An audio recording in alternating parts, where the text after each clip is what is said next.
All right, I'm gonna try to get my feet underneath me with all of this. There are gonna be a few videos that are deeply personal that I share for a few people out there who know me, who really wanna understand what's going on. There's a couple more that go with this. I'm gonna talk about the paranormal and UFOs today, but first kind of an update. So I walk to the location here. I don't have any fancy gear. I don't have any editing equipment yet. This is just free for all. It's like one shot, hope it all works out. Anyway, I've been through a lot of stuff, a lot of really horrible stuff. I've taken a lot of shots for other people in what is largely considered a thankless job. Here comes some traffic, for instance. So, anyway, I'm basically an empath, bleeding out, super connected, near-death empath, who every day is hemorrhaging energy, and I've had my heart torn out over and over and over again in the most unimaginably horrible ways you could possibly even think of. And I can't help the traffic, we're just gonna have to deal with it. So, you know, like, I mean, they're just somebody right over there standing, you know, not far away even. Some of the stuff that I've been through, and I did not grow up in a world where people smoke emojis and memes and social media posts, right? Like, I don't even get it. Like, I grew up in a world where people used to have to say it out loud to each other, right?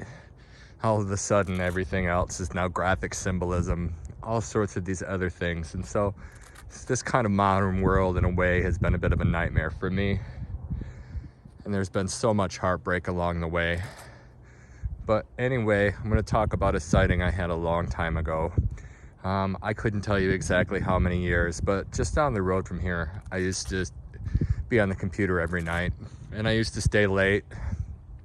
And so one night I was driving home, and in this particular area, I've seen more aerial phenomena than you can possibly imagine. Some of it mind-boggling, and I hope to cover all of those sightings at some point. And kind of pay close attention today, because I'm going to try to give you something that maybe a lot of people don't realize about the topic of ufology. So I was driving home, and it was probably about 10 o'clock at night or so. It was late, it was dark. And anybody familiar with George Hansen's trickster theory will be familiar that we're dealing with liminality, marginality, and anti-structure. Well, if you look down right now, I'm standing on a bridge, right?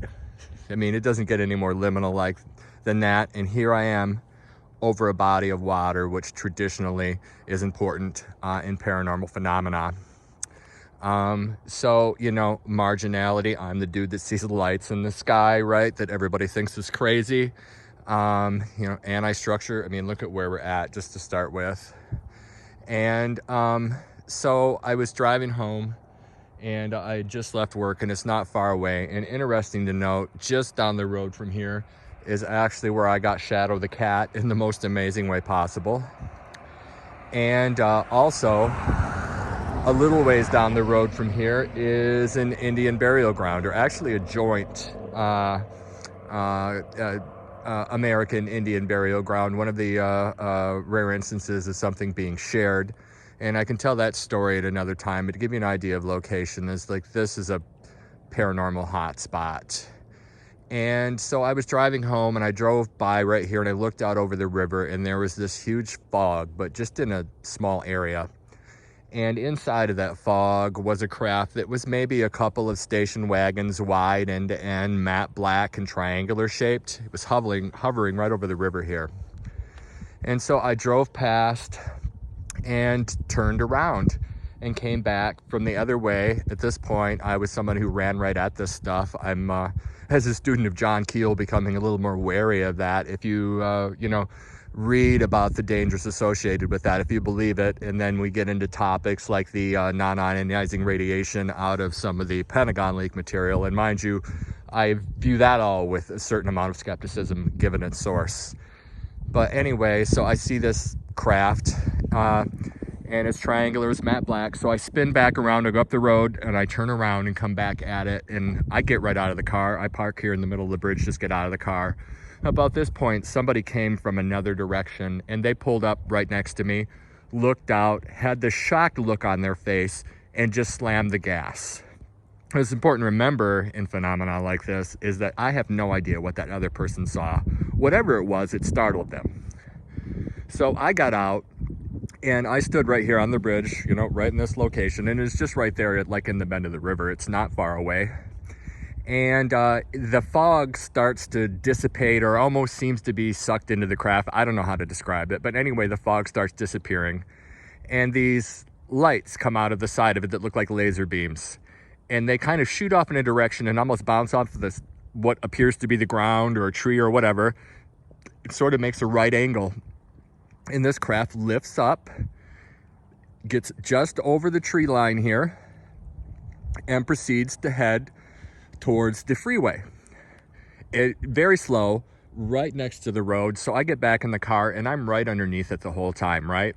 I mean, it's just above treetop. I'm right underneath it. It appears to be seamless, triangular, matte black. And it gets to the expressway and it's like somebody pushes a button and it's just like, whoop, it's a couple miles away and there's just a red streak hanging in the sky, like redshift. Mind you, I'm not a physicist. But anyway, the craft was in one place and then it was pretty much in another place. And there was this light trail that hung for a minute. And I thought, wow, and that was pretty much the end of it, or so I thought. Now, here's the important part about ufology and the paranormal. So I just had what's statistically a very improbable event, right? Here I am, somebody driving home, and I see a quote-unquote UFO, and I hate to even use that term, right? I'm not very ETH hypothesis, much more kind of Phalians camp, if you know what that means. Jacques Vallée fans will get it. And so it's about 15 minutes to home from here. So I head off in that direction. Off I go. And so here's the interesting thing. So I get home. I just had a statistically improbable event for sure. People are not seeing things like this, you know, constantly, or it's not common in any one person's life. I get home, get to the door handle. I put my hand on the door handle. The phone in the house starts to ring. And I thought, hey, wait a minute. And so that phone ringing was my dad, who lives just over there. And, you know, maybe about a mile that direction. And he says to me, you're not going to believe it. Flying saucers are on CNN. They caught a light over a parking lot in Georgia, if I remember correctly. And it's been a long time.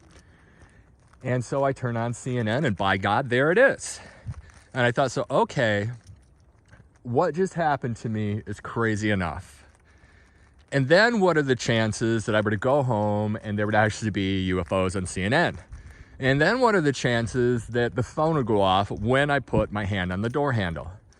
And so here is the thing that stands out about experiences like this is, you know, what we call high strangeness, for lack of a better term.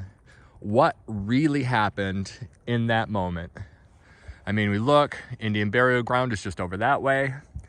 And so at that point, you know, what is truly occurring on what level? And so food for thought, the next time we're kind of out there and, you know, somebody's going to tell us the truth about flying saucers, and I will listen when they take things like that into account, right? And don't get me wrong if people are out there trying to help us and going, hey, we got this video and we don't know what it is. But anyway, there's a little something to chew on for UFO fans.